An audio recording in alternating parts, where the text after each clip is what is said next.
Enjoy the power of speed with a pure racing machine. Taro Bangla, a symbol of elegance. বাংলাদেশের জনপ্রিয় নায়ক অনন্ত জলিল, যিনি দীর্ঘ 4 বছর ব্রেকের পর আবারও তার নতুন একটি মুভি দিন দ্য ডে নিয়ে হাজির হতে যাচ্ছেন এবং রাইট নাও তিনি এই মুভির শুটিং নিয়েই ব্যস্ত। এবং গতকাল কিন্তু তিনি তার দিন দ্য ডে শুটিং দেখার জন্য সবাইকে আমন্ত্রণও করেছিলেন এবং সেই সময় অনন্ত জলিলের সাথে দিন দ্য ডে মুভিটি নিয়ে এবং বাংলাদেশের ফিল্ম ইন্ডাস্ট্রি নিয়ে কিছু আলাপ আলোচনা হয় এবং তিনি সেখানে দিন দ্য ডের কিছু ইন্টারেস্টিং প্লট এবং বাংলাদেশের ফিল্ম ইন্ডাস্ট্রি নিয়ে কিছু কথা বলেন। সেই সময় তাকে জিজ্ঞাসা করা হয়, অনেক শিল্পীদের মতে এখন দেশীয় চলচ্চিত্র প্রায় মৃত, চারিদিকে শুধুমাত্র নকল গল্পের ছড়াছড়ি, এছাড়া চলচ্চিত্র প্রদর্শনেরও ভালো ব্যবস্থা নেই, তাহলে এমন সংকটকালে এত বড় বাজেটের একটি বাস্তবধর্মী করার সাহস অনন্ত জলিল কোথা থেকে পেল? সেই প্রশ্নের উত্তরে অনন্ত জলিল বলেন, তার প্রথম ছবি খোঁজ দ্য সার্চ মুক্তির পর এদেশের নতুন একটি মার্কেট তৈরি হয়েছিল এবং অশ্লীল ছবিও চলে গিয়েছিল। যদিও তখন বাংলাদেশের মুভির অবস্থা এখনকার চাইতেও অনেক খারাপ ছিল, কিন্তু তারপরেও তিনি একটি নতুন ধারা নিয়ে আসলেন এবং সেই মুভি ভালো ব্যবসাও করলো। তিনি আরও বলেন, 4 বছর গ্যাপের পর তিনি আবারও নোটিস করেছেন যে বাংলাদেশ চলচ্চিত্রের কিছু কিছু জায়গায় পিছিয়ে আছে।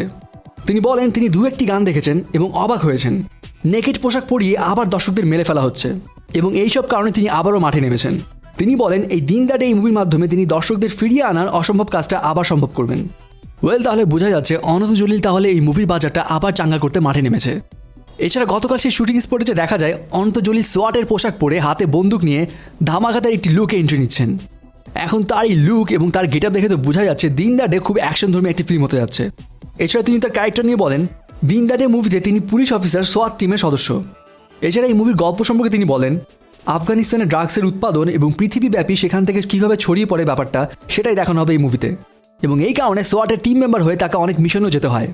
সেখানকার ড্রাগসগুলো কোন ফ্যাক্টরিতে উৎপাদন করা হয়, কীভাবে নদীপথ আকাশপথে সাপ্লাই দেওয়া হয় এবং কীভাবে সব কিছু ধ্বংস করা হচ্ছে, এই সব বিষয় তুলে ধরা হবে। এছাড়া তিনি আরও জানান, একেবারে রিয়েল লোকেশন থেকে এসব শুটিং করা হচ্ছে, একদম বাস্তব একটা চিত্র তুলে ধরা হবে এবং এই জন্য পুরো টিমকে খুব খাটতেও হচ্ছে। তিনি বলেন, ম্যাক্সিমাম টাইমে দেখা যায় 7 দিন শুটিং করলে চলচ্চিত্রের কাজ শেষ হয়ে যায়, কিন্তু এই চলচ্চিত্রের জন্য 100 দিন ক্যামেরা চালু থাকবে। এছাড়া পোস্ট প্রোডাকশনের কাজও অনেক বিশালভাবে হবে। তবে এখানে কিন্তু তিনি একটি ইন্টারেস্টিং ঘটনাও বলেছেন। তিনি বলেছেন এই মুভিতে ম্যাক্সিমাম স্টান্ট তিনি নিজেই করবেন। এছাড়া এমন হতে পারে হেলিকপ্টারের 2-1টা স্টান্ট সিনও তিনি নিজেই করছেন, অর্থাৎ তিনি নিজেই হেলিকপ্টার চালিয়ে স্টান্ট করবেন।